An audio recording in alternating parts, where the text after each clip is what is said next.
You're listening to Barbell Logic, brought to you by Barbell Logic Online Coaching, where each week we take a systematic walk through strength training and the refining power of voluntary hardship.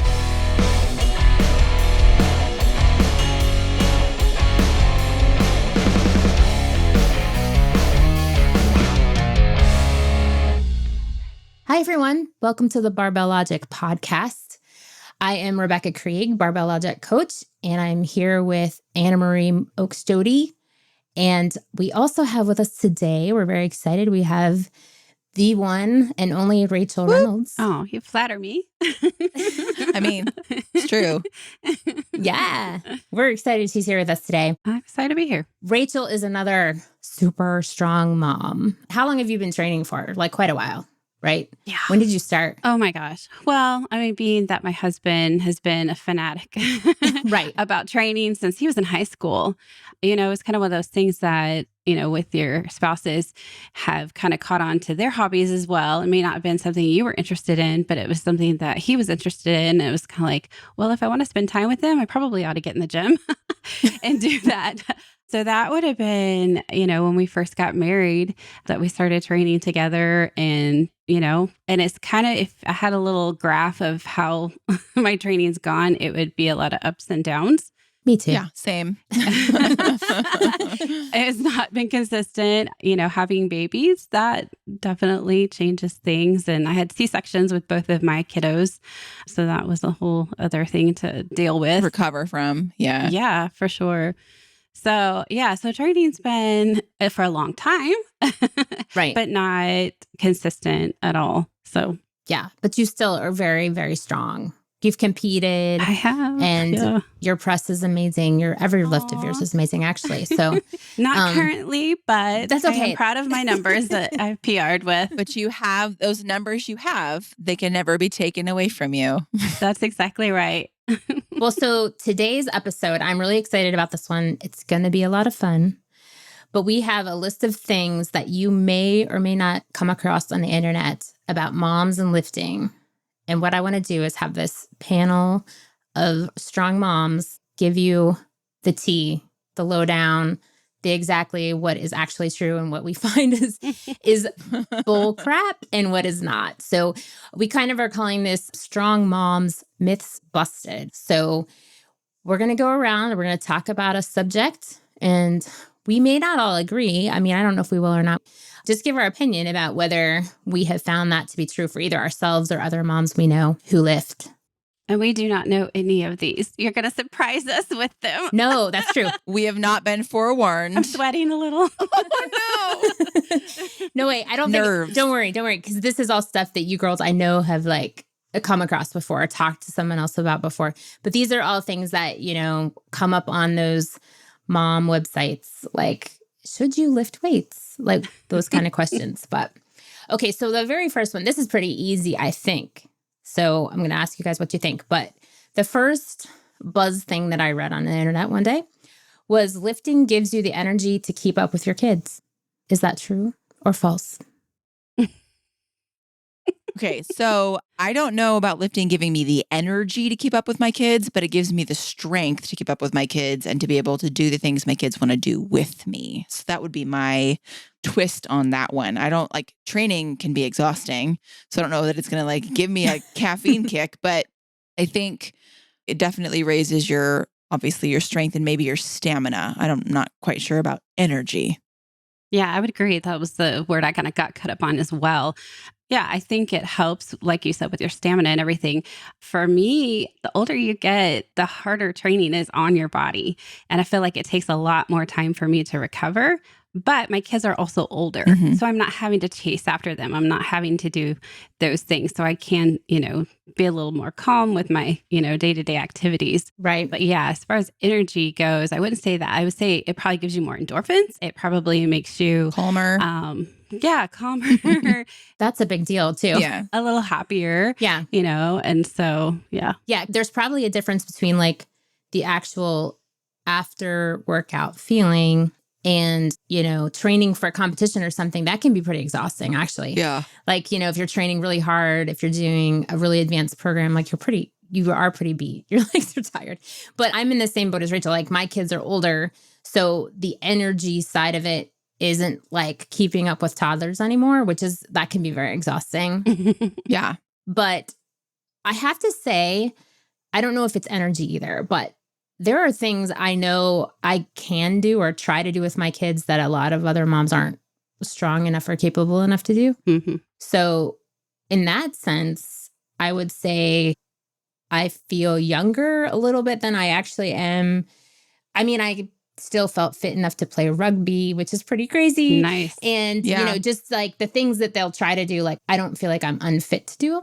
So when my daughter wants to teach me to longboard like she did the other day, I wasn't completely terrified. Like I definitely was careful, but I know what you're saying about like training. It's a give and take a little bit because you put a lot of energy into training. Yeah. And recovery takes energy. Yeah. But I think in general, that satisfaction and like Anna Marie mentioned, the mental quiet maybe, that's kind of a big deal. Yeah. I think too, like you said, I feel younger than my age. People ask me my age and I have to stop and think about it for a minute because I stopped aging at a certain point. I'm like no longer older than 27. It's not true, but that's how I feel. Right. So I think that training gives you longevity because that like feeling of being able to do the same things with my 3-year-old that I did with my 12-year-old, like that big span of time, like I'll have dance parties and pick them up and throw them all over the place and that kind of stuff. I don't know that that's energy, but it's longevity and stamina and strength. It's all of those things kind of together. But yeah. Yeah. Well, and I guess the strength keeps you capable, right? That's the big deal. Yeah. Be able to throw a kid around or carry groceries or go on long hikes or whatever. There is a stamina side of it for sure, I think.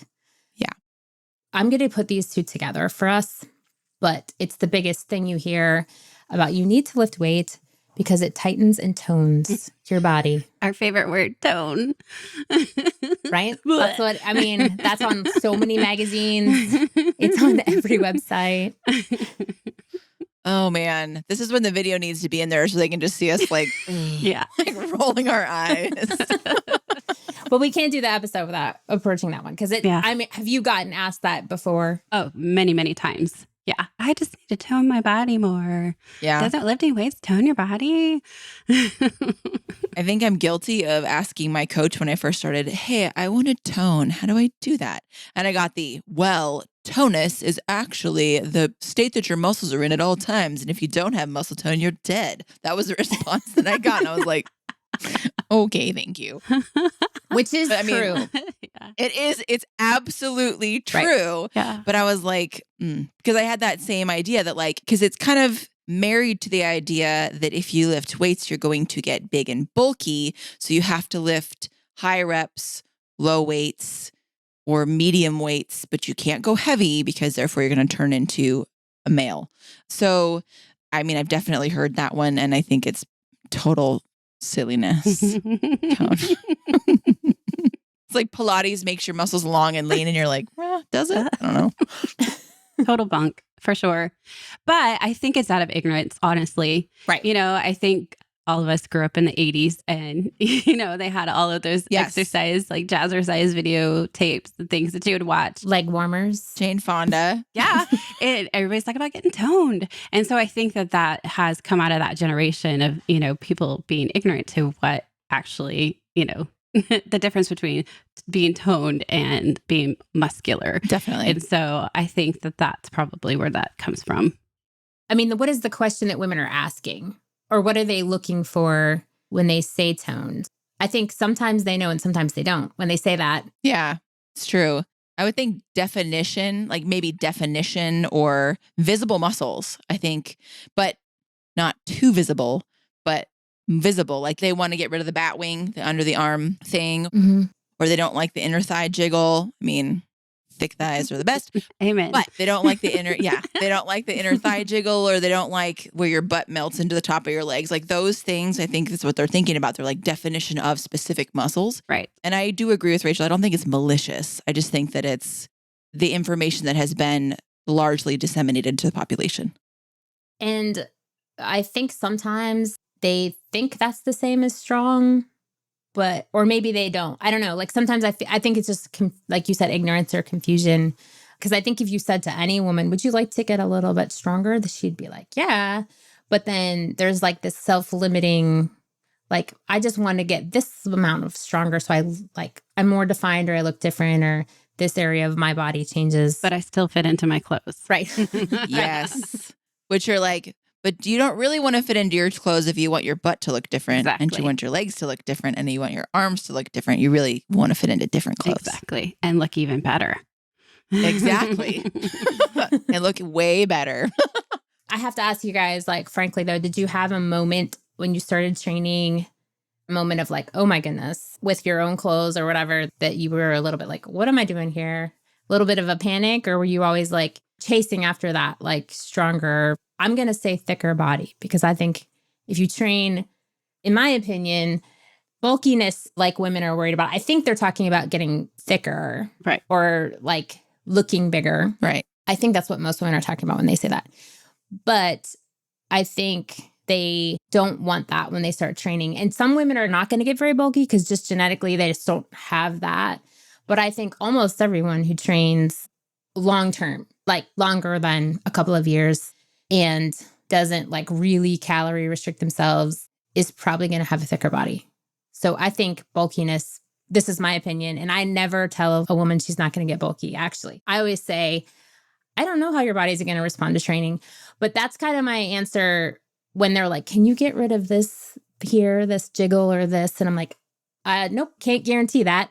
We can work on your body composition and we can get you stronger and your body's going to change. And I bet you're going to like it, but I can't promise exactly what you're going to look like. Because of all the women I've trained, like women put on muscle differently. Yep. Like they just really do, just like men, right? Like some guys have a harder time building their chest or their shoulders. Calves. Yeah, calves. And women can be the same way. Like they might love the way their legs look, but not the way their arms look, or vice versa. So I never say that. Like I know that's a common thing that people say, like, don't worry, you're not going to get bulky, because I do think you're going to change. Otherwise, you wouldn't be stronger. It's true. Like, that's what we're going for. We're going for change. So I do think there's a mental adjustment. And I think that is tough sometimes. So I ask my new female clients when I get them, are you averse to gaining weight? Because the ones that aren't, I know will stick around longer. The ones that are will hit a number where they are no longer comfortable putting weight on. They'll stop eating and they'll stop progressing. So I agree that their body is going to change and that it'll be thicker in certain areas. But in my personal journey was one where I was leaning out and getting stronger. So I fit into smaller sizes at a heavier weight. And that was fun for me because I was coming down after having, like, my body weight was coming down after having the twins when I started strength training specifically. So what I noticed was a 12-pound weight drop was a significant body change. And at somebody that's not 125 pounds or 135 pounds, like when you're a bigger person, 12 pounds isn't very much, relatively speaking. But like people were like, you've lost like 30 pounds. And I was like, nope, just 12. But I had lost a lot of inches. I had recomped my body in such a way that it was distributed in a much more pleasant way for me. For me, not for anybody else, literally just for myself. So I agree that I don't tell people they're going to get bulky, but I tell them they're not going to look manly, because that is the one that I get. Am I going to look manly? And again, that is dependent on what you think manly is. 1, 2, how your body puts on muscle mass, how your body recompositions. But I have yet to meet a woman who truly looks like a man who is not on gear. So if you're naturally just training and eating food, even if you're on like whatever hormones you need to be on because of your life, it's very, very difficult to look like a man when you are a woman. Yeah. So I grew up an athlete. I played softball from the time I was little all the way up through high school. And so I kind of had an athletic build already from doing that. So I don't remember ever having a time where I thought, I'm not fitting into the clothes the way I like. I don't remember ever going through a time period where I was worried about getting bulkier. I don't really remember thinking that at all. I think the biggest change for me, honestly, on body composition was having kids. I think that changed a lot for me, is when I went from this, 130-pound person. I put on 65 pounds with my first kiddo. And and I lost most of it, but my body was never the same after that. Yeah. And so I think that was more of a moment for me of like, oh, I don't like the way my body looks. And it wasn't until, I started really being consistent with training that I was like, okay, maybe this does help. Maybe I can, feel better about the way I look. So even though you felt like you weren't the same exactly as you were before, when you trained, you at least liked what that was turning your body back into. Absolutely, for sure. Yeah, that's cool.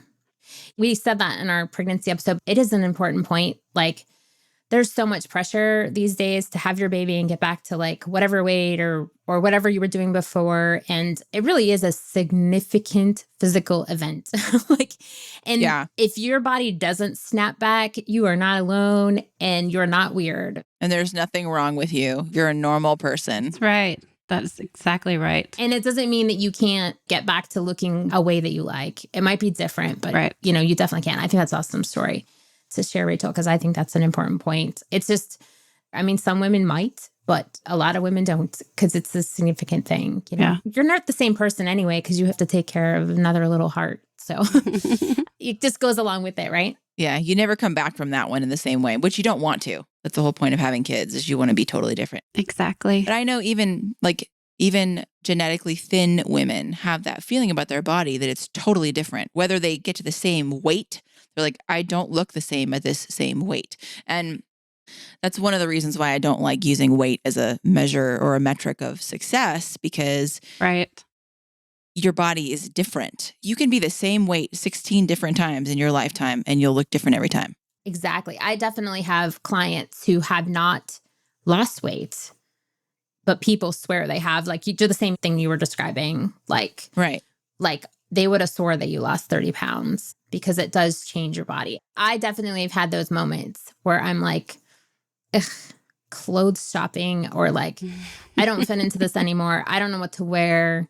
Like, I'm going to be real. Like, I've had that happen a lot. And those are moments I have to check my motives and check my heart and be like, being strong and capable just feels better to me. Like, all in all, like I said this again, you can have it all, but you can't have it all at the same time. Yep. And I have to just remind myself of that sometimes, but it can be a struggle for me. My weight can change and my physical appearance can change a lot. Like, I was down to 153 and I've been up to 200. Like, and I honestly wear the same size through like 40 pounds. Mm-hmm. Like, that's just the way I am. So, like, I change and I look different physically, but like, I can still wear the same size. I'm not changing that much, but like, depending on how I'm training, my body changes a lot. And that's why I'm always hesitant to tell people they're not going to change, because I feel like some people do. Some people just can, start doing curls and their arms do get like 2 inches bigger. And it is kind of a myth too that women don't put on muscle mass as fast, because a lot do. And I actually just read an article that the reason that women don't put it on at the same rate as men, it's actually just that they start with so much less that it's not as noticeable, or it's a smaller change. And it's, of course, exponential. Like, if you start with more, you're going to put on more muscle mass. But estrogen is a great hormone. Actually, it's very anabolic, and we actually train better when we have higher levels of estrogen in our bodies. And, and that's a concern with menopause too, for people who need some replacement and things like that, because that can cause issues. But it's a myth that women don't put on muscle mass, I think. I think science is showing that. But I think you've heard from 3 of us that the other side of it is actually pretty enjoyable. It's totally worth it. Our husbands enjoy it. Yep. No complaints. For sure. I do think just the hardest part is sometimes clothes, like finding them that fit, because, the fashion industry it's been changing too. Yes. There's more things out there. There are definitely more companies out there that make jeans that fit a lifter's body. Yes. Yeah. Jeans have been my nemesis my entire life, because like Rachel, I was athletic, and like you, Rebecca, athletic my entire life. So yeah, finding clothes that fit my body, which is also short-legged, long torso. So therefore most things don't fit me right. And I have broad shoulders. So it was always this like weird, like Frankenstein thing to find clothes. Bathing suits, I had to get 2 different parts or whatever. So Now there's more clothes and I just wear a lot of stretchy pants. So there's that too. Amen. Me too. That's awesome. Lycra and everything. If I have to go in public, I'm like, oh, do I really have to wear jeans? Yeah. Actually, so this is a funny story. I actually just bought a pair of jeans. Yay. And, I was just like, I had a sweater I don't wear because I don't have jeans to wear. I was like, this is silly. I'll just get a pair of jeans. But my daughter was like, I've never seen you in jeans. Like, it's been that long since I wore them. How old is your daughter again? She's 15. And I was like, I'm pretty sure it wasn't that long, but she didn't remember it. She's like, no, Mom, they look good. But, it's funny. I was like, wow, I've really avoided jeans for a long time. Yeah. Because they're leg prisons. Like prisons. I love that. That's great. That's amazing. So we kind of have talked about this a little bit. We talked about how our bodies have changed and stuff. But I have seen on the internet that lifting burns belly fat.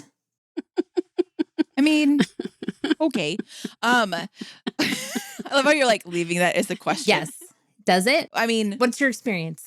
so I don't know that lifting burns belly fat specifically, but lifting does use more energy, which fat is energy. Fat is your savings account, and it's going to burn up all that. It's like saved money on your body, not in a way where it's like targeted belly fat, targeted butt fat, but it's going to go for excess energy that you have, and it's going to help burn that off. So actually, it's the analogy I used when I used to have a gym. People would be like, oh, I don't want to get bigger muscles. And I'd be like, yeah, you do. You know why? Because you get to eat more food. And here's why. You don't want to be the Prius in life. You don't want to be the car that gets 500 miles a gallon, because that means you only get to eat 500 calories. You want to be the Hemi Dooley charging down the freeway, guzzling 10 gallons per mile, because you want to be able to eat all the calories. So muscles make you more able to eat all the calories and still have a body that you enjoy being in. So that's what I like. That was a great explanation. I don't think I would. Yeah. Thank you. That's exactly. Dang, girl. Dropping bombs. Yeah, no, I think that's true. I'll throw this in there too, like with my work with physical therapy. Obviously, we know you lose muscle mass as you get older. I mean, you have to take advantage of the time you have to put it on, right? But Yep. One of the things that is a predictor of health in a nursing home is how well someone eats, like how much food they can consume and how good their appetite is. And, there's been times where women have been told they're supposed to starve themselves and order a salad only every time, and I'm not saying that we shouldn't eat our veggies and not be healthy. That obviously is a big part of how you lose belly fat, is just what you eat. But, it is a big deal to like stay healthy and keep your appetite healthy, and the muscle mass helps. It just does. Yeah. I mean, I have had people though, I think it's a little genetic, losing belly fat. Because like you said, it is energy. So it's energy loss. Right. And I have had people who've like, their lifting belt just keeps going down and all they're doing is lifting. That's the only thing they've changed. Guys and girls.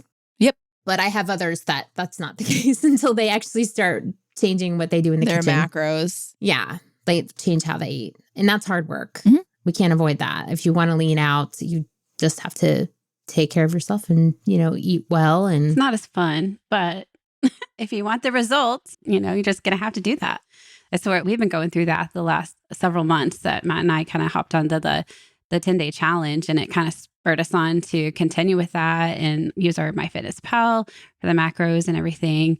And yeah, it's amazing because we felt like we weren't eating terrible, but we were just eating what we wanted to eat. And with COVID, I'm sure a lot of people probably didn't eat the best. And, you just kind of eat some comfort food, and it's just, that's what the way life was then. right. And then, and then you realize, Drinking more, all that stuff. Yeah, because you can't go anywhere, can't be social. The ramifications of that. and we can have alcohol delivered to our front door.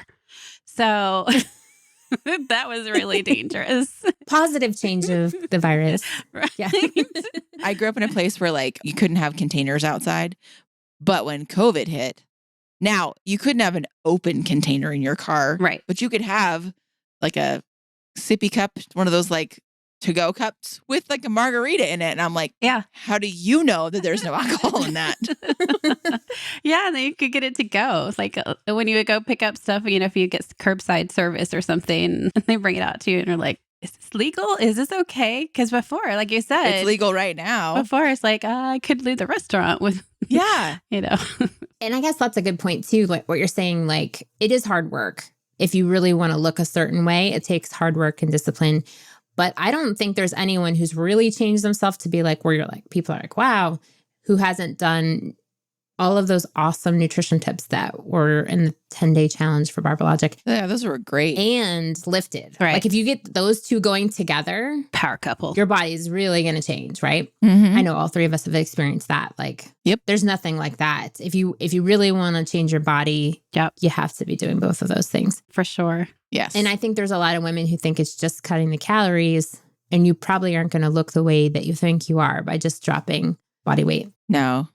I mean, that's been my experience too, was like I gained and lost for so much of my adult life. Like I had babies, gained a bunch of weight, had to lose that. So with the twins, it was my third pregnancy and I'd had twins. So it was the first time my body did not respond the way that I wanted it to. Right. And I couldn't get back to this like number that I had. So then I started strength training as I'd done CrossFit and stuff. So nutrition and training, I mean, but I don't know that it, like I said, specifically belly fat, like it burns fat. It burns excess energy. So Yeah. if you carry that in your belly, it's going to affect your belly. Right. If you carry it in your butt, it's going to affect your butt. If you carry it in your face, like, you know, all these places that the different body shapes, the apple, the pear, whatever, like that's where it's going to affect you most noticeably, Right. I would say. That's what I think the myth is. Like the fitness clickbait is like, do this to get a certain arm look or get a booty or whatever. And Right. it's just so much more genetic than that, really, like in general. Yes. But you can, like, if you're overall stronger and overall like eating better, your body will respond. And so however it responds first, if you have 5 pounds to lose, like you're already pretty thin, Yeah. then, you know, that's different than if you have 50 pounds to lose. Mm-hmm. But where you lose it first is like different for every single person, I think. Yep. I would agree with that. Most of the time it's in places you don't want, like your chest. Yeah. As a lady. As a woman. It's like the You're first to go. Wait, I liked those. Can we keep those? Those are supposed to Yeah. stay. It's true. It's like primary fat store, so it takes it from there first. You don't need that. Yes, I do. Dang it. Right. Well, we've kind of talked about this one, but more muscle mass does mean you can eat more. Have you found that to be true, generally speaking, for yourselves? I have. Has it given permission to eat more? My body just says, feed me. I can tell. Like if I've done a really hard deadlift and squat session, I am like ravenous for the next 24 to 48 hours where I want to eat everything. It's so true. So, like I said, is it for permission to eat more? It's different than running 2 miles. Like you're just so hungry. When you do, cardio stuff, you're just burning it as you're doing it. But, when you do strength training, you're still, like I said, 24 to 48 hours, you're still burning that fat. So your body's like, I mean, we know this. It's a different kind of process. It's a different pathway than running. right. So, and you're right, running, like it's not sustained over Right. time the same way that training does. Because training, you're tearing your muscle down and building it back up. So you need substrate to build that muscle, and that's meat. So you want to eat Yeah. food. So I found for myself that it definitely allows me to eat more, but I have to be careful about my ratios because like if I don't want to like look in the mirror and be like, oh, all the time, because that happens, that ebbs and flows, and I want to be like cool with how I look, then I have to make sure that I'm feeding myself properly. And that means more protein, less carbs in certain areas, like simple carbs or whatever. But when I would get lean after my kids, I was eating like 1,400 calories a day, Oof. which is not a lot. That's not fun. No, I was hungry all the time, but I was a number that I liked, but I was jiggly in places I didn't like either. So as somebody who strength trains now, I get to eat definitely more than that. And I'm way happier with how I look. So Yeah. yeah, I get to eat more food. I think in general, I can eat more food to maintain my weight. Like I'm trying to think of like when I started to like now. It's not a lot more, but it's more. Like, and especially as you said, if you're paying attention to the quality of what you're eating. Yeah. If you're eating a lot of protein, for me, like really low fat. I can eat more carbs then if I eat really low fat and still burn it pretty well. Yes. But I think that's taken me a little while to get to that point. So I think generally speaking, like from 5 years ago, my body needs more fuel now than it did then to like maintain my weight, depending on where that is at the moment. But Sure. I think in general that's true. But I'm not sure like how many calories we need is very genetic too. And as you coach nutrition, it can be kind of surprising. People of the same size need a very varied, different calorie range to maintain their weight. So, Yes. and muscle mass does change it over time. So that's where lifting and nutrition together are a 1-2 health punch that you can't beat. And, you know, you're going to get the results. But there's definitely people who, you know, are having trouble maintaining their weight with eating 5,000 calories a day. Those lucky people. Yeah, the guys that are like, oh, I have to eat more. I had a female who like literally needed like 27 or something. Like she was crazy, but she was very active, like super active. Yeah. And she was an athlete, like swimmer, you know. Yeah. So she was strength training and swimming. And so that's a lot of food. Younger for sure, probably. Yeah. She was younger too, for sure. She was a 18, 19-year-old kind of. I remember those days. Yeah. I could eat things. Yeah, right. Anything is easier when you're that young. But Yeah. I think it is varied. So, you know, I think the recommended daily allowance is like 2,000 calories or something. But like, you can't assume that's you. Yes. Like it might be higher, it might be lower. Yep. But I think whatever your baseline is, if you know what that is and you train for several years, it's probably going to be a couple hundred. Average would be that it's a little bit higher, unless you're eating a poor quality food, because I think that does matter the older you get. Yep. I think it makes more of a difference. For sure. But it's still hard work. It's hard work to be disciplined with your food. It's not as socially fun. Right? I love food. We love food.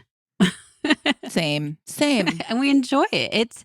We cook together, you know, we love to go out to eat together. We're foodies, big time. Yeah. And in fact, we're going on a date tonight. We haven't been out on a date in a while with this making better. With your habits. Yeah. Mhm. Better choices with our food. I'm kind of apprehensive about going. I'm a little scared to go. And I don't want to be that way, but it's like I've worked really hard on using my macros and counting my calories and all of that and everything. And it's like, I don't know what I'm getting into tonight. It could be, you know, a 2,000 calorie meal. And I'm not allotted that in one day. So Right. It's so easy to eat 2,000 calories when you eat out. it is very easy. And then there's sodium. You have to take into consideration sodium, which will add to water weight gain. So Yeah. here's a little trick that might work for you. Don't weigh yourself or measure yourself tomorrow. Wait until Friday, Yeah. because it might take that day. And like you can come home and weigh yourself tomorrow and weigh 5 pounds more. You didn't eat 5 pounds worth of fat. Like you didn't do that. Right. But your body will fluctuate. So that's one of my tricks is if I went out to eat last night, I didn't weigh myself this morning. I went to a friend's house. Like I didn't go out to eat, but I went to a friend's house. It was their dog's birthday.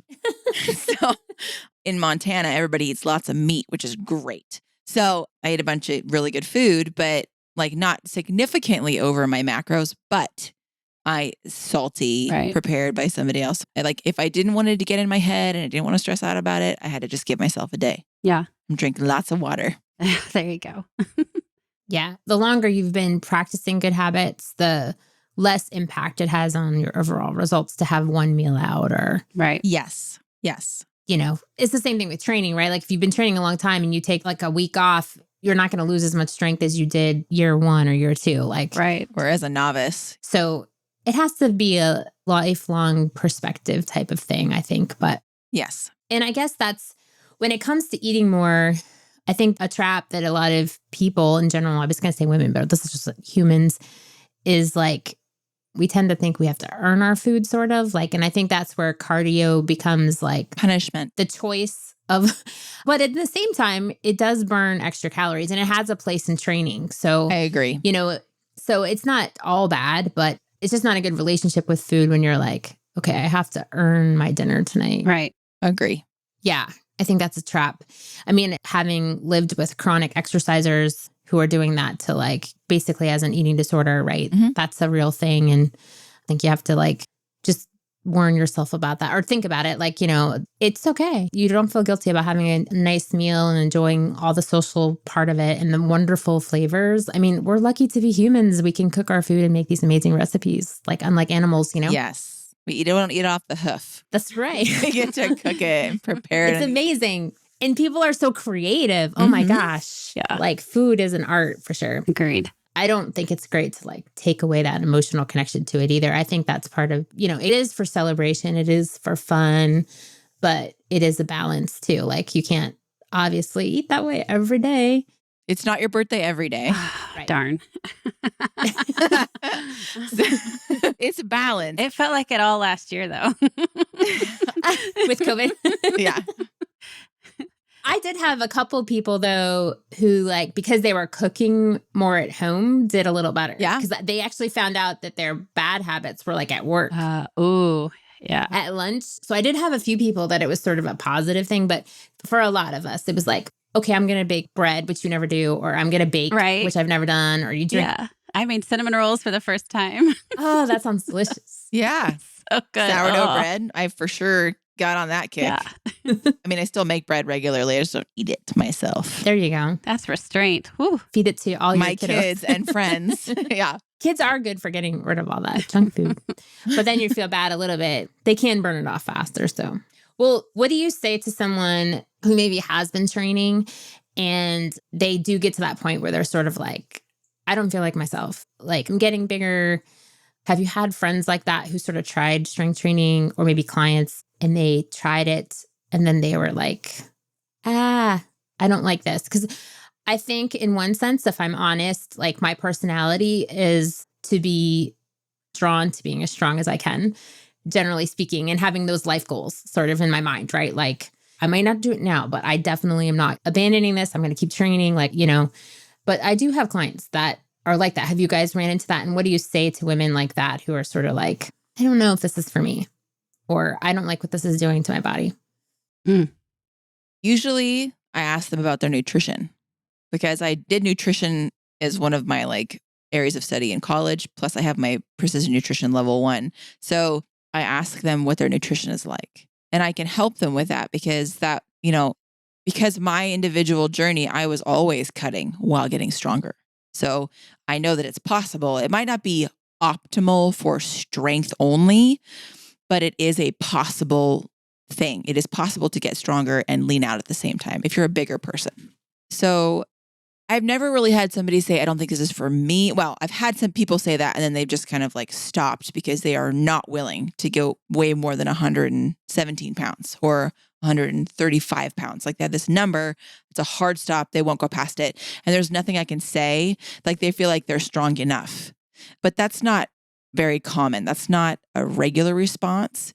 Usually they really enjoy what the benefits of strength training, both physically and kind of mentally. And then they do enjoy certain aspects of being stronger and getting bigger. They're like, yeah, I have a booty. I've never had a booty before.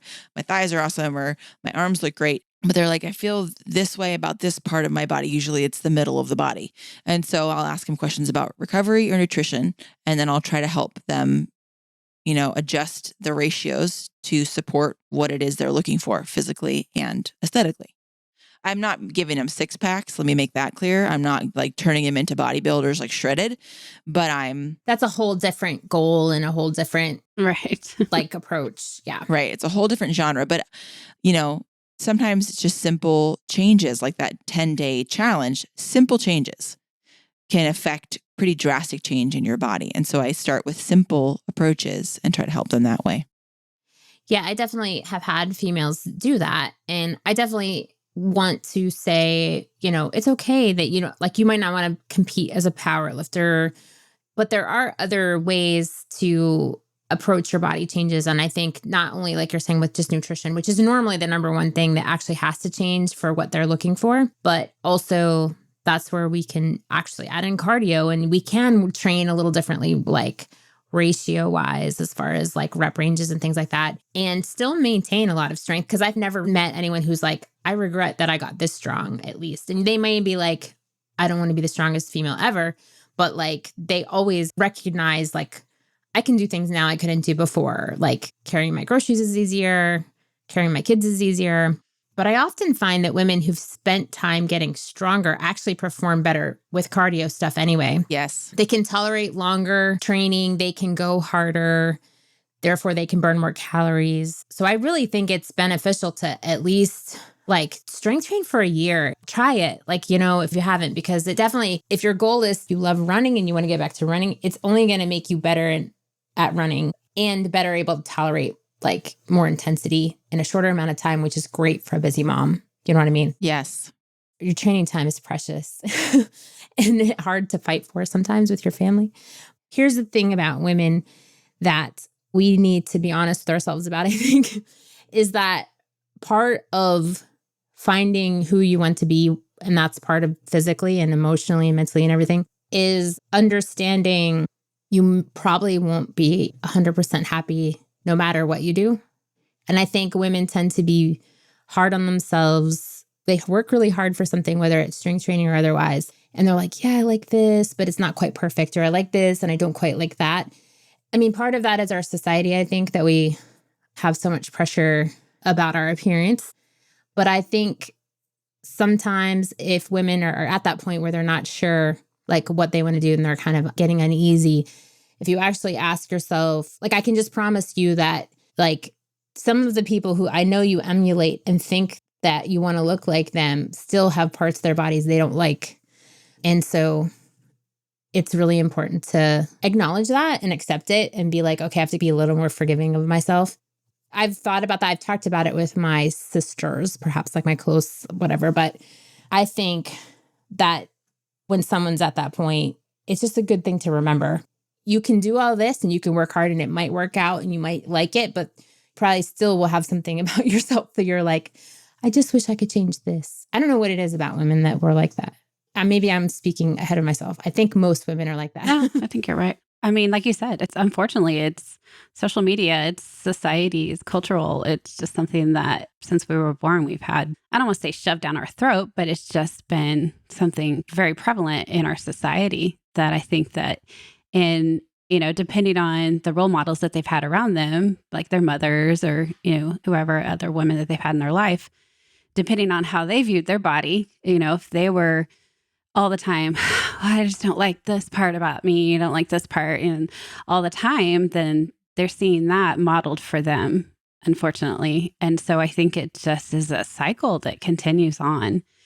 And, it's hard to, and still that God made your body the way he did and, embrace that. And, what you can be in charge of, what you can do with what you eat and, how you work out and things like that, the things that you can change. I said, but they're just things you just can't. That's just, part of your body. And I hope for you guys too. And I'm sure, we've talked about our weights going up and down and things like that. And my body changed a lot after having my first child. And I was really hard on myself about that. And my husband, he was so encouraging, has always been encouraging, even when I'm at a heavier weight that I don't want to be, or if I'm not training and I'm pity partying on myself. And he's there to, cheer me in the corner and be like, I love your body, babe.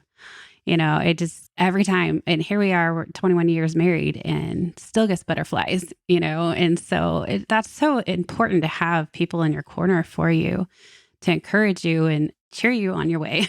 Yeah, the pity party. Yeah. Been there. Yeah. Anna Marie and I talked about in the first episode how there might be an elephant in the room with the podcast. Because I know while we have some females out there, lifters, we definitely have a lot of men listeners. And I would say that too. Like, I think because of the bombardment of negative messages that we get, I don't know any female that just doesn't need to hear that as many times as possible. But like, we're not striving for perfect. You're just striving for your own awesome. That's what you're going for. And I think that's the point.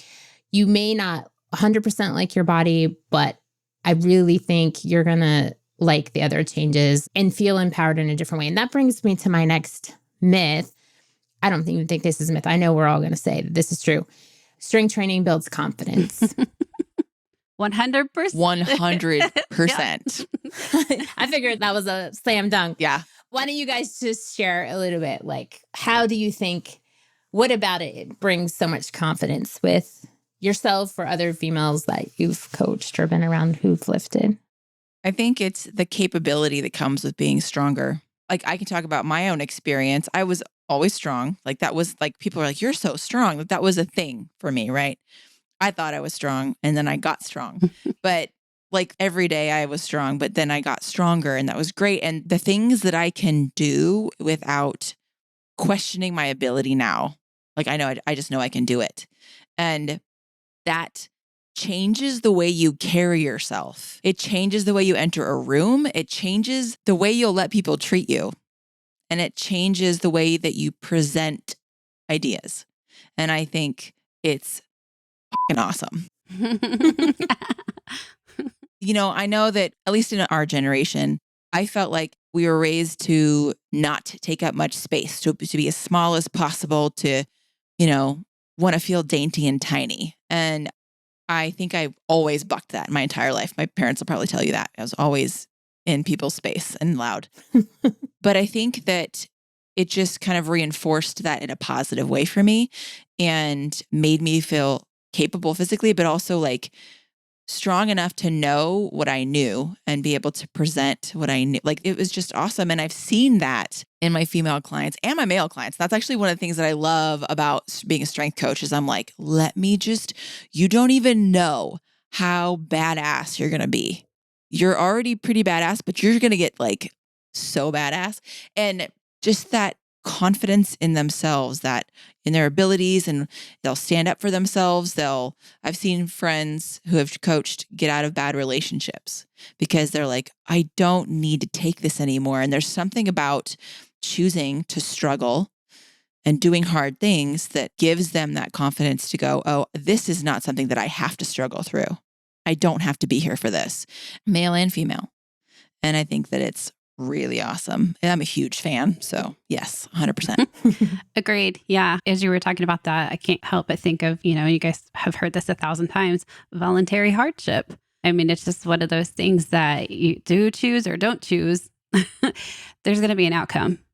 And when you can get through those things and be stronger on the other side of it, it's amazing what it does for your confidence.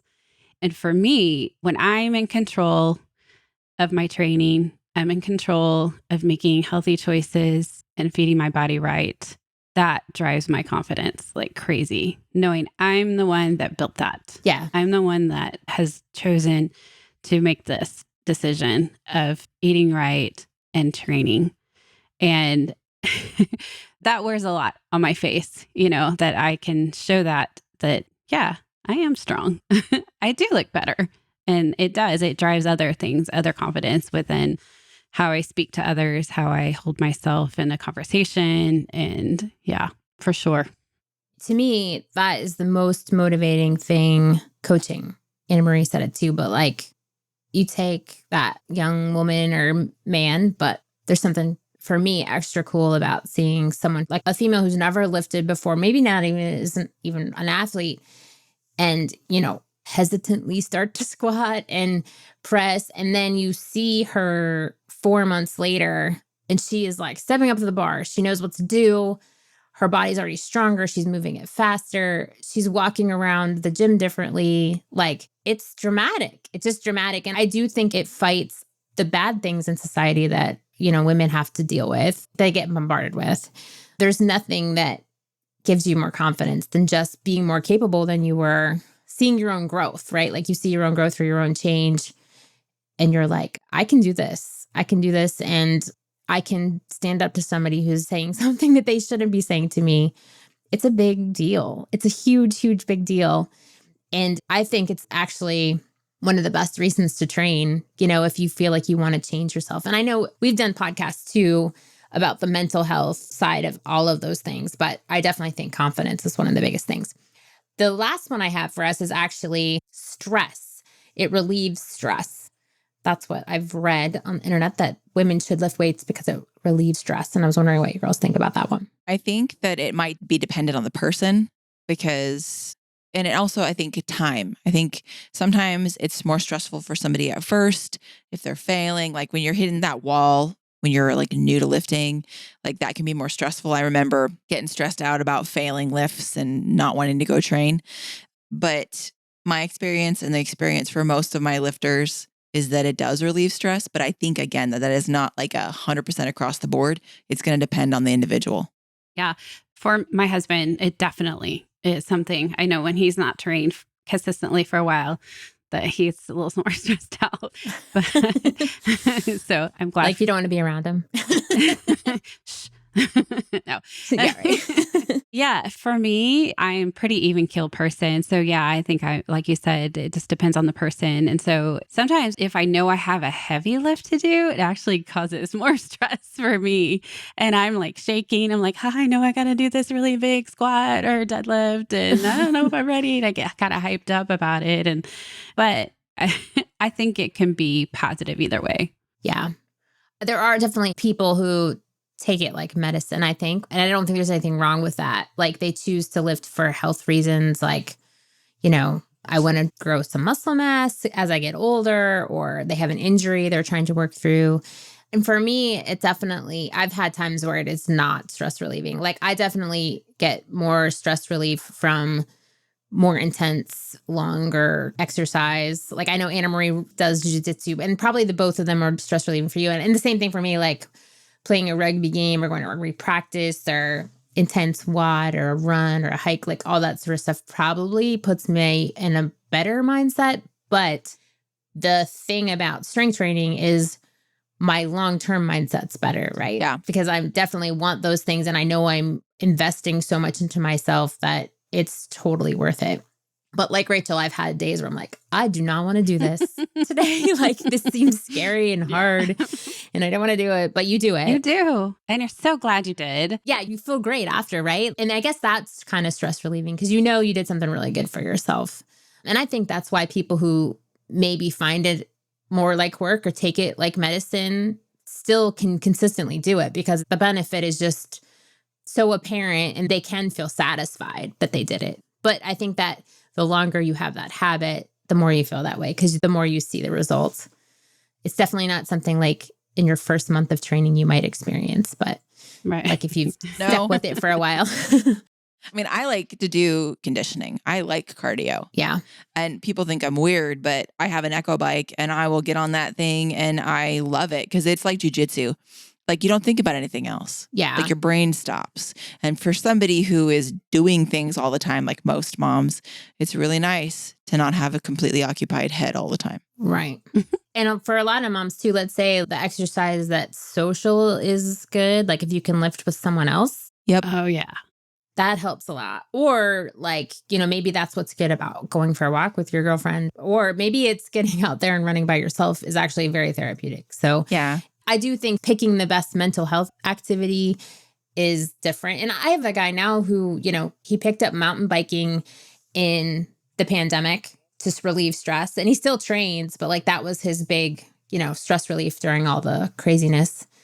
This has been fun. I hope that we have hit a lot of the things that, at least the information that women see on the internet of like why they should lift weights. I just wanted to kind of confront it a little bit and kind of talk about how it really is for some people who train on a regular basis, some moms who make it part of their lives.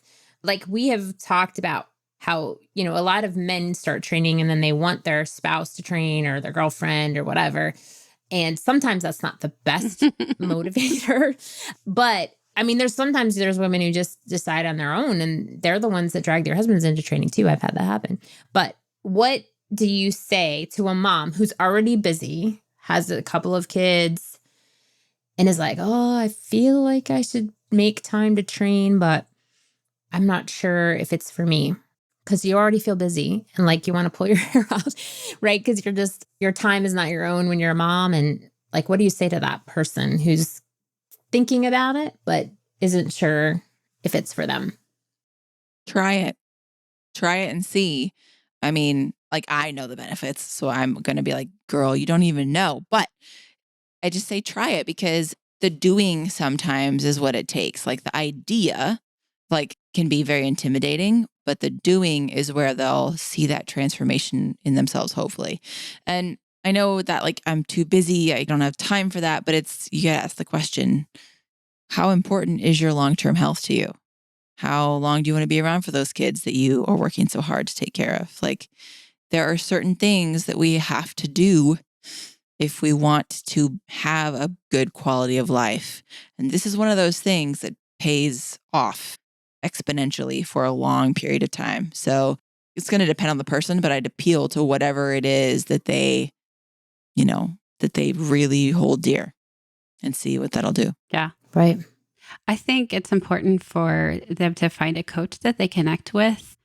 And Yes. I think especially women having a female coach that has either had kids themselves or, they're around kids or they're comfortable being with kids. I see you guys all the time holding people's babies while they're training, and that encourages the mama so much, that she's comfortable. Like, I can bring my baby, I can squat, and then I can nurse, and then I can go back to, whatever that I'm doing. And that I think finding the coach that is willing to support you that way is so tremendous. And, I love what you said. Try it. What's the harm in trying something? And if it's not for you, it's not for you. But yeah, I think just giving it a chance. And again, longevity of life that's important. If being a mom's important to you, you want to be there for those kids when you're a grandma. And, so yeah, I think that's really important. I think too, like you said, a coach who is a mom. I mean, there's something to that because they're not going to be put off that your kids are loud. Right. Or, Or that they pop up in the video and run by. You're a little distracted, right? Because we've been there. We know what that's like. Exactly. But I think the big thing that I hear both of you saying is you can do it. It may seem intimidating or big, but moms are out there, they're doing it. It may not be a perfect experience at first, but you really never know till you try it. And I've had more people, in my experience, it's been 97% or something of the people I've ever coached are I'm so glad I did that. And then probably the other people are not people you want to be around anyway. You can say to someone, it's really awesome to walk around in your everyday life as a stronger person. And they'll be like, yeah, that sounds nice. Yeah. But no, you really don't know what it's like to walk around a stronger person. Life is 110% better. Every single thing is easier. Yeah. Strength takes a little time to develop. So most humans walking around the earth have not done it. It's an experience. If you haven't done it, you don't regret at least trying it. And so I agree with that. I think try it is the number one message. And if they don't believe you, tell them to Google it. If you Google, should women strength train? Article after article after article says nothing but great benefits and what it does for women. And that's where literature has changed. I mean, scientific literature even has changed. Now there still are things out there where you look at what are the top 10 exercises men should do? And what are the top 10 exercises women should do? And deadlift is on the men's list and it's not on the women's list. Because we're more fragile, right? But if you actually look at what studies are saying, right? Or what the medical advice is, I mean, women need muscle mass. They need stronger bones. All of these things point to the fact that we should be strength training too. It's just not different for us than it is for men. Right. But I think a lot of times women just feel like they have more obstacles to get started. And being a mom can be one of those. And I think, you have a lot of busy moms out there who are doing it. And so I think that's why we were all excited to do this series. And Rachel was excited to join us because we feel strong about it. Yeah. We really do. Yes. And we've done it all. We're like the Bosley Hair Club for men. We're also members. We all have done it. We know how well it works. Not really, because we're not. But the idea is that we've done it. Right. We have put it into practice ourselves. And we know, we want you to know so much how awesome it is. It's almost something unexplainable that you just wish you could just reach aside and just give it. Yes. This is, and I don't have a word for it, but a spoonful. Just taste it. Open up. It's this indescribable light that you want to just go yeah, exactly. Here, have some of that. And I know we do that with our kids too, right? If there's something cool and they're like, I don't want to do that. And you're you force them to do it or try it and then they love it, right? Yeah. Honestly, I feel like this is a little bit like one of those situations. Just do it. You'll like it, I promise. We are going to go to the museum and you're going to look at stuff that's and cool. read everything. Yeah. I just am so excited. And it is like knowing other strong moms, like the women who understand what it's like to be a stronger version of themselves are the coolest people to know. Like, I don't get to see you gals on a regular basis, but when we do see each other, it's an immediate like uplift of your whole soul, you know, just to give each other a hug and like say, how are you doing? And how's life? And there's just something that you guys understand. Yeah. Walking around being stronger moms who train and who do balance all of the crazy, right? Like you balance the crazy. It's not easy. It's not an easy life, but it's a very strong and fulfilling life. And that's why I was excited to talk to you guys again. Yeah. Yes. Because I don't get to see you enough for sure. But thank you guys very much for being here. Any last remarks? That was super fun. I felt like I got to like hang out with my friends. Yay! Totally agree. So I know it's been a long time since I've seen both of you. yes, a really long time. Too long. Hopefully soon we'll get to see each other. Yes. Yeah. Stupid pandemic. August, I think. Yeah, maybe August. Looking good. Looking promising. Oh, yeah. We got lots of fun things planned. Rachel, I have to say this too. Rachel is like hostess extraordinaire. Aww. Every time we have like Barbell Logic events, she does it all. She's so great. I'm the hospitality person. You're awesome at it. Oh, thank you. Amazing. We're lucky to have you. But anyway, thank you guys very much for being here. And if you guys have any questions, you definitely can email the podcast, put a comment in the YouTube link. You can reach us via our Instagram accounts. I'm at Bekah and Barbells. Anna Marie, you are AM_strength. AM_strength. And Rachel, I'm sure you could find her somewhere too on the internet. Maybe. Maybe. She's like, leave the questions to these gals. First find my husband, and I'll probably link it back to me somewhere. It'll trickle down to her somewhere through there. But anyway, we're glad that you guys tuned in and thank you so much. And definitely, if you have a fellow sister in strength out there who wants to hear this podcast, we'd appreciate it if you pass it along. But here's to all the strong moms out there. Woo! Thank you, girls. Bye. Bye.